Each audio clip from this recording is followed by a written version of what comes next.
Hello viewers, welcome to my YouTube channel. Today I am going to discuss chapter 2 HS second year. The title of the chapter is Era of One Party Dominance, এক দলীয় প্ৰাধান্যৰ যুগ। আজি আমি higher secondary second ইয়াৰৰ দ্বিতীয় chapter আলোচনা কৰিম আৰু সেই চেপ্টাৰৰ নাম হ'ল এক দলীয় প্ৰাধান্যৰ যুগ। এই আজিৰ ভাষণ বা আজিৰ লেকচাৰ মই দুটা কিতাপৰ পৰা ফলো কৰিছোঁ। তোমালোকেও এই কিতাপৰ পৰা ফলো কৰিব পাৰা, যেনেকৈ অসমীয়া মাধ্যমৰ কাৰণে স্বাধীনোত্তৰ ভাৰতৰ ৰাজনীতি উচ্চতৰ মাধ্যমিক দ্বিতীয় বাৰ্ষিক শ্ৰেণীৰ পাঠ্যপুথি, অসম উচ্চতৰ মাধ্যমিক শিক্ষা সংসদ আৰু ইংলিছ মিডিয়ামৰ ছাত্ৰ ছাত্ৰীসকলৰ কাৰণে Politics in India since independence, NCERT, published by NCERT. Chapter 2, Era of One Party Dominance, এক দলীয় প্ৰাধান্যৰ যুগ. Era of one party dominance means a period or a time scale when only one political party that dominates Indian politics. আমি দেখা পাইছো যে ভাৰতবৰ্ষৰ এটা যুগ বা এটা সময়, যিটো সময় বা যিটো যুগ এটা মাত্ৰ ৰাজনৈতিক দলে ভাৰতৰ ৰাজনীতি অধিগ্ৰহণ বা প্ৰাধান্য দেখিবলৈ পোৱা গৈছে। এই চেপ্টাৰৰ বিষয়ে আমি আলোচনা কৰিবলৈ যোৱাৰ আগতে আমাৰ প্ৰথমত লাগিব challenge of building democracy. Challenge of building democracy, গণতন্ত্র গড়াত যেটো প্রত্যাহ্বান, গণতন্ত্র গড়াত প্রত্যাহ্বান, যে we had number of challenges in our last chapter. That means in our first chapter, in our last video, we discuss about that we have serious challenges of nation buildings that confronted the country right in the beginning. That means when we got independence in the year of 1947, at the very beginning we had number of challenges for the nation building, and this one is also, or establishment of a democracy is also one of the challenge. যে আমাৰ বহু প্ৰত্যাহ্বান, আমি যেতিয়া স্বাধীনতা লাভ কৰিছোঁ 1947 চনত, সেই 1947 চনৰ পৰা বা 1947 চনত আমি বহু প্ৰত্যাহ্বানৰ সন্মুখীন হৈছোঁ জাতি গঠনৰ বাবে। আৰু সেই জাতি গঠনৰ বাবে যিমান প্ৰত্যাহ্বানৰ সন্মুখীন হৈছোঁ তাৰে ভিতৰত এটা প্ৰত্যাহ্বান হ'ল যে আমি গণতন্ত্ৰ প্ৰতিষ্ঠা কৰিব লাগে। আমি ভাৰতবৰ্ষত কেনেকৈ গণতন্ত্ৰ প্ৰতিষ্ঠা কৰিব পাৰোঁ তাৰ কাৰণে আমাৰ এটা ডাঙৰ সমস্যা আছিল। And here many of the countries, those who got independence from the colonial rule or colonial experience, adopted non-democratic rule. আমি দেখা পাইছো যে উপনিবেশ শাসনৰ পিছত পৃথিৱীৰ বহু ৰাষ্ট্ৰ যিসকলে উপনিবেশৰ পৰা মুক্তি লাভ কৰি পেলাই স্বাধীনতা লাভ কৰিছে, তেনেকুৱা ৰাষ্ট্ৰবিলাক বহুতে অগণতান্ত্ৰিক চৰকাৰ প্ৰতিষ্ঠা কৰিছে বা গণতান্ত্ৰিক চৰকাৰ প্ৰতিষ্ঠাৰ কাৰণে প্ৰয়াস কৰিছে। It took various forms. আমি বেলেগ বেলেগ ফৰ্ম দেখিবলৈ পাওঁ এই চৰকাৰবিলাকৰ, যেনেকৈ নমিনেল ডেমোক্ৰেসি বাট effective control buy one party. আমি তেনেকুৱা নামমাত্ৰ গণতান্ত্ৰিক চৰকাৰ দেখিবলৈ পাইছোঁ য'ত এটা মাত্ৰ দলে বা এজন লিডাৰে শাসন কৰে, তেনেকুৱা দেখিবলৈ পাইছোঁ। One party rule, that means the government ruled by a party, এটা ৰাজনৈতিক দলে মাত্ৰ শাসন কৰিছে, এনেকুৱাও দেখিবলৈ পাইছোঁ। ডাইৰেক্ট মিলিটাৰী ৰুল, আমি এনেকুৱা কিছুমান চৰকাৰ দেখিবলৈ পাইছোঁ য'ত ডাইৰেক্টলি মিলিটাৰীয়ে শাসন কৰে। So this type of government are called the non-democratic government, and this type of non-democratic regime always started with a promise of restoring democracy very soon. তার মানে হৈছে এনেকুৱা ধৰণৰ অগণতান্ত্ৰিক চৰকাৰবিলাকে সদায় প্ৰতিশ্ৰুতি দিয়ে যে আমি অতি সোনকালে গণতন্ত্ৰ প্ৰতিষ্ঠা কৰিম, but practically they cannot able to establish democracy. কিন্তু বাস্তৱত দেখিবলৈ পোৱা যায় যে পৰৱৰ্তী কালত তেওঁলোকে এনেকুৱা ধৰণৰ গণতন্ত্ৰ প্ৰতিষ্ঠা কৰিব নোৱাৰে. Now our leader were very much concerned of the critical role of politics in any democracy.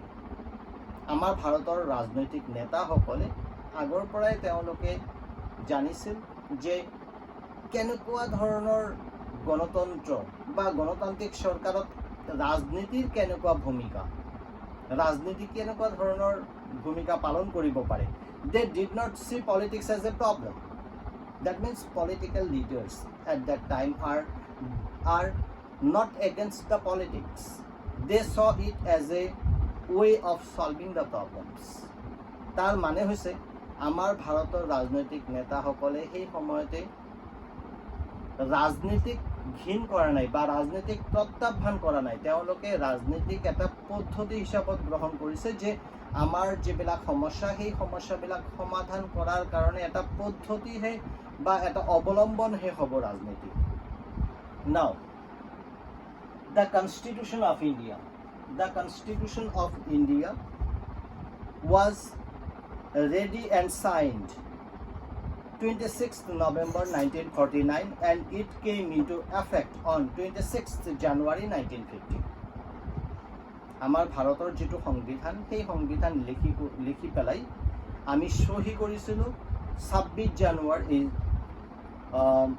26 November 1949 চনত and it came into force in the year of 1950 26th January. আমি ভাৰতৰ সংবিধানখন লিখি পেলাই সহি কৰিছিলোঁ 26 নৱেম্বৰ 1949 চনত আৰু কাৰ্যকৰী কৰিছিলোঁ 1950 চনৰ 26 জানুৱাৰীৰ পৰা. At that time the country was being ruled by an interim government. আমি সেই সময়তে এটা interim governmentor জৰিয়তে শাসন কৰিছিলোঁ. It was now necessary to install the first democratically elected government of the country. যে আমি যেহেতু ইন্টেরিয়াম গভর্নমেন্ট এটা স্বাধীনতাৰ পিছত এটা ইন্টেৰিয়াম গভৰ্নমেন্ট আমি পাইছোঁ আৰু সেই গভৰ্নমেন্টে আমাৰ শাসন কৰিছে and that's why we require a democratically elected government. আমাৰ এটা গণতান্ত্ৰিকভাৱে নিৰ্বাচিত চৰকাৰৰ প্ৰয়োজনীয়তা আমি অনুভৱ কৰিছোঁ আৰু সেই কাৰণে and that's why we had no infrastructure to establish the democracy or to conduct the election because we had no experience about the election and that was the first time after independence to conduct the election. And for conducting the election commission of India or election commission is necessary and that's why in the year of 1950 January the election commission of India was set up. 1950 চনত আমি দেখা পাইছোঁ election commission of India was set up in January 1950. মানে 1950 চনত জানুৱাৰী মাহত ভাৰতৰ নিৰ্বাচন আয়োগ গঠন কৰা হয়. Sukumar Sen became the first chief election commissioner. Sukumar Sen প্ৰথম নিৰ্বাচনী আয়ুক্ত নিযুক্ত লাভ কৰে. তেনেহলে ইলেকশন পতাৰ কাৰণে for conducting the election commission is necessary and that election commission was established or set up in the year of 1950. 1950 চনত আমি ইলেকশন কমিশন তৈরি কৰিলোঁ and now the question is to conduct the election commission is not sufficient. The role, the activities of the election commission, numbers of activities are there and to conduct the election first is holding an election require delimitation or draw the boundaries of the electoral constituencies. আমি নির্বাচন electoral constituencies should be draw or delimitation or draw the boundaries of the electoral constituencies. আমি নির্বাচনী সমষ্টিবিলাক গঠন কৰিব লাগিব আৰু সেই নিৰ্বাচনী সমষ্টিবিলাকৰ সীমা নিৰ্ধাৰণ কৰিব লাগিব. It also requires the preparation of electoral rolls. আমি নিৰ্বাচনৰ ভোটাৰ সূচীবিলাক তৈৰি কৰিব লাগিব or the list of the citizens eligible to vote. মানে যিসকলে eligible হ'ব ভোট দিবলৈ তেওঁলোকৰ এটা নিৰ্বাচনী তালিকা তৈৰি কৰিব লাগিব and both this takes to lot of time এই কামবিলাক কৰিবলৈ বহু সময় লাগে and when the first draft of the roll was published it was discovered that the name of nearly 40 lakh women were not recorded in the list আমি যেতিয়া এনেকুৱা electoral roll তৈৰি কৰিছিলো তেতিয়া আমি দেখিছিলো 40 লাখ উইমেন মানে 40 লাখ মহিলাৰ নাম নাছিল they were simply listed as wife of ... or daughter of ... like that মানে সেই সময়তে মহিলাসকলৰ নাম ইলেকশনৰ যেটো তালিকা মানে ভোটৰ যেটো তালিকা ভোটাৰ তালিকা সেই ভোটাৰ তালিকাত মহিলাসকলৰ নাম নাছিল তেওঁলোকৰ নাম কেনেকুৱা আছিল যে ওয়াইফ অফ মানে স্ত্ৰী অমুকৰ স্ত্ৰী বা অমুকৰ কন্যা তেনেকেহে লিখা আছিল The Election Commission refused to accept these entries and ordered a revision if possible or and delete if necessary. Election Commission hetu mani loa nai. Election Commission koise je ebilak reform koribo lagibo ba revise koribo lagibo সংশোধন koribo lagibo mohila hokolor naam likhibo lagibo তেওঁলোকে অমুকৰ ছোৱালী বা অমুকৰ স্ত্ৰী তেনেকে থাকিলে নহব প্ৰয়োজনত হেবিলাক ডিলিট কৰিব লাগিব okay at that time there were 17 crore 17 crore eligible voters were there that means in the first election in the year of 1951 and 52 17 crore eligible voters were there 17 কোটি ভোটাৰ তেওঁলোকে ভোট প্ৰকৃত voter আছিল elect about 3,200 MLAs and 489 members of Lok Sabha in the year of 1951 and 52 election আমি দেখা পাইছো যে প্ৰায় 17 কোটি ভোটাৰ আছিল আৰু 3200 MLA নিৰ্বাচিত হৈছিল আৰু 489 লোকসভাৰ সদস্য নিৰ্বাচিত হৈছিল Only 15% of these eligible voters, 15% of these eligible voters were literate. মাত্র 15% ভোটার মাত্র লিটারেট আছিল and at that time 15% of the eligible voters were literate. The Election Commission trained over 3 lakh officers and polling staff to conduct the election. Iman dangor Bharatborkh, the large area of India and numbers of populations were there, numbers of voters were there, and that's why to conduct the election 3 lakhs officers and polling staffs to conduct the election they were trained by the Election Commission of India. ভাৰতৰ নিৰ্বাচনী আয়োগই বা আয়োগে 3 লাখ বিষয়া আৰু নিৰ্বাচনী কৰ্মচাৰীসকলক training প্ৰদান কৰিছিল প্ৰশিক্ষণ প্ৰদান কৰিছিল ভাৰতবৰ্ষৰ প্ৰথম নিৰ্বাচন অনুষ্ঠিত কৰিবলৈ The first general election was also the first big test of democracy in a poor and illiterate country. যে ভাৰতৰ যেটো প্ৰথম নিৰ্বাচন এটো এটা টেষ্ট কেনেকুৱা test this is a test কেনেকুৱা যে পোৰ বা দুখিয়া বা অশিক্ষিত কান্ট্ৰিত বা ৰাষ্ট্ৰত গণতন্ত্ৰ প্ৰতিষ্ঠা হ'ব পাৰে till then democracy had existed only in the prosperous countries mainly in European and North American countries that means before India or in the year of 1951 or 52 before that the democracy was established only in the European country and North American country and it was a challenge for the India to establish the democracy মানে আমাৰ ভাৰতবৰ্ষৰ কাৰণে এটো এটা প্ৰত্যাহ্বান আছিল এই কাৰণে প্ৰত্যাহ্বান আছিল যে গণতন্ত্ৰ প্ৰতিষ্ঠা সেই সময়তে মাত্ৰ ইউৰোপিয়ান কান্ট্ৰি বিলাকত মানে ইউৰোপৰ ৰাষ্ট্ৰবিলাকত আৰু নৰ্থ আমেৰিকা উত্তৰ আমেৰিকাৰ ৰাষ্ট্ৰবিলাকত হে মাত্ৰ গণতন্ত্ৰ প্ৰতিষ্ঠা হৈছিল যেবিলাক ধনী ৰাষ্ট্ৰ Amar nisna dukhiya rashtra like India, the poor illiterate country, where it is a challenge for us to establish the democracy or to conduct the election. By that time, many countries in Europe had not given voting rights to all women. আমি সেই সময়তে দেখা পাইছো at that time in many countries of the Europe the women had no vote. মহিলাসকলে vote দিব পৰা নাছিল।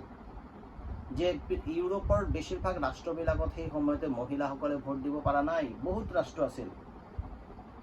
In this context, India experiment with universal adult franchise. আমি দেখা পাইছো ভাৰতবৰ্ষত কি কৰা হৈছে, universal adult franchise মানে সাৰ্বজনীন প্ৰাপ্তবয়স্ক ভোটাধিকাৰৰ ব্যৱস্থা কৰা হৈছে। appeared very bold and risky.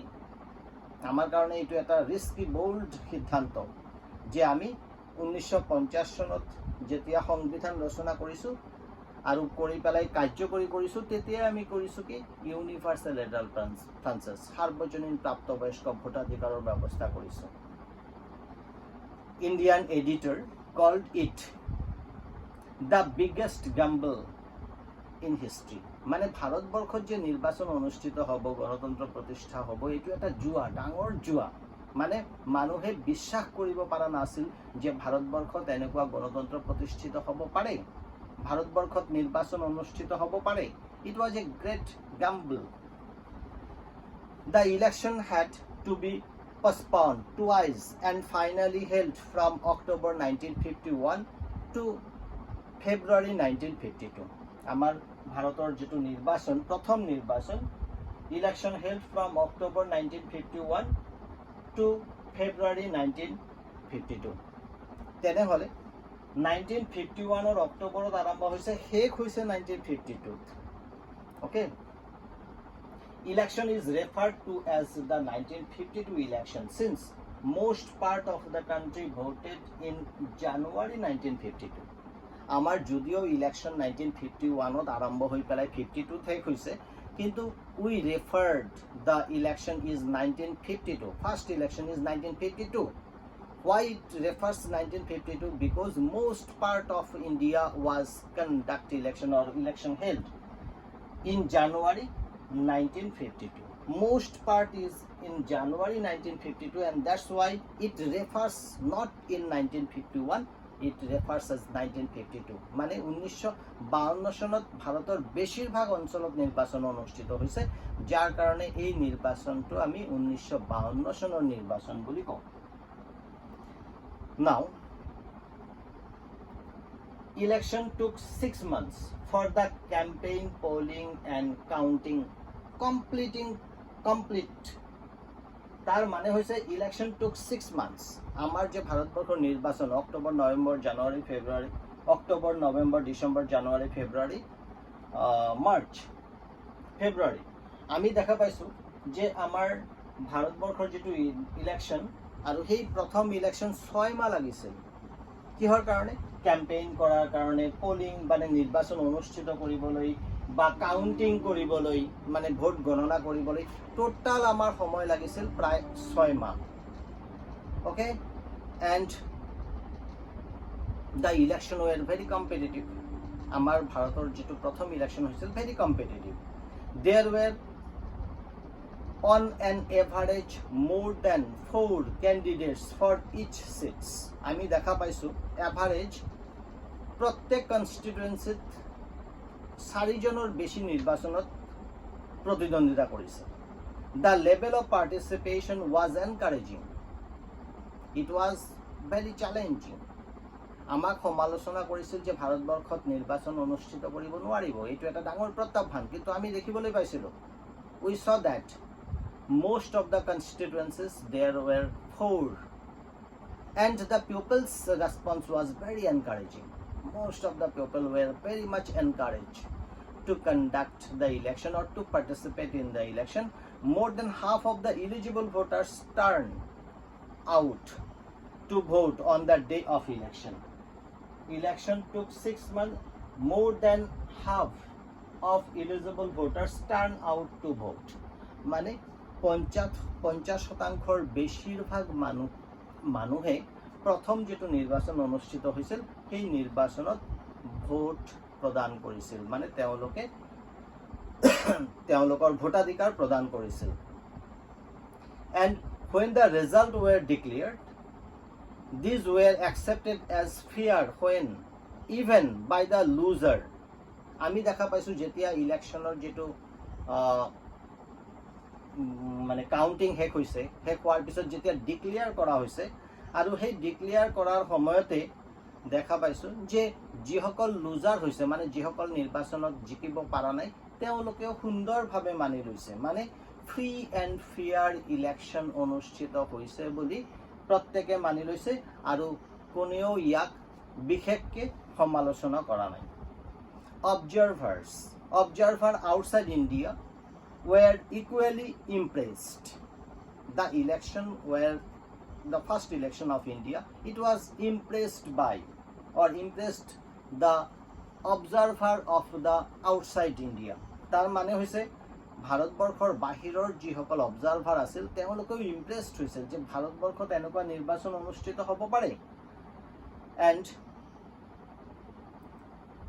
India's general election of 1952 became a landmark in the history of democracy all over the world. গোটেই পৃথিৱীৰ কাৰণে এটো এটা ল্যান্ডমাৰ্ক হৈছিল যে এনেকুৱা ধৰণৰ দুখীয়া ৰাষ্ট্ৰত বা এনেকুৱা ধৰণৰ নিৰক্ষৰ ৰাষ্ট্ৰতো তোমাৰ ইলেকশন হ'ব পাৰে that means it provides that democracy could be practiced anywhere in the world. That means we can say that in any part, if we have the willingness to establish democracy or to conduct election, then in any part of the world can establish democracy or to conduct the election. That is the instance, that is the proof by India in the year of 1951 and 52. মানে আমি ভাৰতবৰ্ষৰ 1951 চন আৰু 52 চনৰ নিৰ্বাচনত দেখুৱাইছো যে দুখীয়া ৰাষ্ট্ৰবিলাকতো যদি গণতন্ত্ৰ প্ৰতিষ্ঠা কৰিব খোজে বা নিৰক্ষৰ ৰাষ্ট্ৰবিলাকত যদি গণতন্ত্ৰ প্ৰতিষ্ঠা কৰিব খোজে তেনেহলে পাৰে আৰু এইটো আমাৰ কাৰণে এটা চ্যালেঞ্জ যে গণতন্ত্ৰ পৃথিৱীৰ যিকোনো অঞ্চলত প্ৰতিষ্ঠিত হ'ব পাৰে যেটো আমি প্ৰমাণ কৰি দেখুৱাইছো 1951 আৰু 52 চনৰ নিৰ্বাচনত so I hope all of you are benefited from my video. So thank you very much. I will discuss in another part in the another video. Thank you. Bye.